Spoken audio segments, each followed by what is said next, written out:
വിവിധ പദ്ധതികളുടെ ഉദ്ഘാടനത്തിനായി പാലക്കാട് നഗരസഭയിൽ വീണ്ടും കേന്ദ്രമന്ത്രി എത്തി. ഒക്ടോബർ 10-ന് കേന്ദ്രമന്ത്രി സുരേഷ് ഗോപി 6 പദ്ധതികളുടെ ഉദ്ഘാടനം നിർവഹിച്ചതിന് പിറകെ കഴിഞ്ഞ ദിവസം കേന്ദ്രമന്ത്രി ജോർജ് കുര്യനും പാലക്കാട് നഗരസഭയിൽ പദ്ധതികളുടെ ഉദ്ഘാടനത്തിനെത്തി.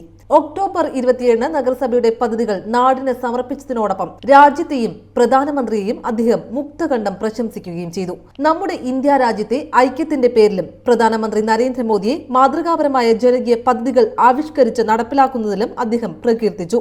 പ്രധാനമന്ത്രിയുടെ പദ്ധതികളുടെ ശ്രേഷ്ഠത അദ്ദേഹം തന്റെ ദേശീയോദ്ഗ്രഥനവും വികസനോന്മുഖവുമായ പ്രഭാഷണത്തിലൂടെ വ്യക്തമാക്കി. നഗരസഭയുടെ 9 വികസന പദ്ധതികളുടെ ഉദ്ഘാടനം കേന്ദ്രമന്ത്രി ജോർജ് കുര്യൻ നിർവഹിച്ചു. പൊതുജനാരോഗ്യവും പരിസ്ഥിതിയും സംരക്ഷിക്കുകയെന്ന ലക്ഷ്യത്തോടെ പാലക്കാട് ഗവൺമെന്റ് മെഡിക്കൽ കോളേജ് വളപ്പിൽ പൂർത്തീകരിച്ച FSTP 100 KLD പ്ലാന്റ് FSTP പ്ലാന്റിലേക്ക് മലിനമിശ്രിതം സെപ്റ്റിക് ടാങ്കുകളിൽ നിന്ന് നീക്കം ചെയ്യുന്നതിനായി പ്രത്യേക രീതിയിൽ തയ്യാറാക്കിയ വാഹനത്തിന്റെ ഫ്ളാഗ് ഓഫ് 36-ാം വാർഡിലെ Ayushman Bharat urban health and wellness centre, Kalmandapam കോംപ്ലക്സിലെ വനിതാ സ്വയം തൊഴിൽ പരിശീലന കേന്ദ്രം, വർക്കിംഗ് വുമൺസ് ഹോസ്റ്റലിലെ തറക്കല്ലിടൽ, അതിദരിദ്ര പട്ടികയിൽ ഉൾപ്പെട്ട ഗുണഭോക്താക്കൾക്കായുള്ള വീടിന്റെ തറക്കല്ലിടൽ, 13-ാം വാർഡ് പുത്തൂർ പ്രിയദർശിനി നഗറിലെ അങ്കണവാടി കെട്ടിടം, വാർഡ് 12-ൽ PMAY പദ്ധതിയിൽ ഉൾപ്പെടുത്തി പൂർത്തിയാക്കിയ 5 വീടുകളുടെ താക്കോൽ കൈമാറ്റം എന്നിവയുടെ ഉദ്ഘാടനമാണ് കേന്ദ്രമന്ത്രി ജോർജ് കുര്യൻ നിർവഹിച്ചത്.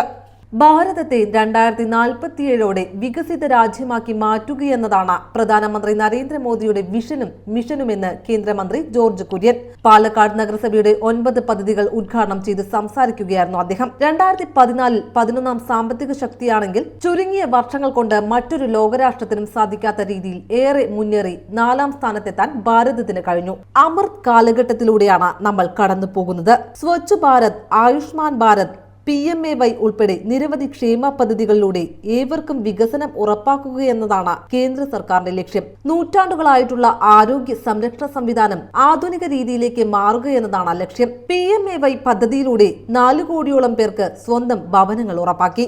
ലോകത്തെ ഏറ്റവും വലിയ ഭക്ഷ്യധാന്യ ഉൽപാദക രാജ്യമായി ഭാരതം ഉയർന്നു. ഗുണമേന്മയോടുകൂടിയ ആരോഗ്യ പരിരക്ഷ എല്ലാവർക്കും ലഭ്യമാക്കാൻ ആയുഷ്മാൻ ഭാരത് പദ്ധതിയിലൂടെ കഴിഞ്ഞു. കേന്ദ്ര സർക്കാരിന്റെ ജനക്ഷേമ പദ്ധതികൾ ഔദാര്യമല്ലെന്നും ഓരോ പൗരന്റെയും അവകാശമാണെന്നും ജോർജ് കുര്യൻ പറഞ്ഞു. ലോകത്ത് ഏറ്റവും കൂടുതൽ ആഭ്യന്തര ഐക്യമുള്ള രാജ്യമാണ് ഭാരതം. എന്നാൽ ചില ലോകശക്തികൾ ഭാരതത്തെ നിയന്ത്രിക്കാൻ ശ്രമിക്കുകയാണ്. ഭാരതം 3-ാം ശക്തിയായി മാറുകയാണെന്നും ജോർജ് കുര്യൻ പറഞ്ഞു. ശക്തമായ നേതൃത്വമുള്ള രാജ്യമാണ് ഭാരതമെന്നും അദ്ദേഹം കൂട്ടിച്ചേർത്തു. നഗരസഭാ ചെയർപേഴ്സൺ പ്രമീള ശശിധരൻ അധ്യക്ഷത വഹിച്ചു.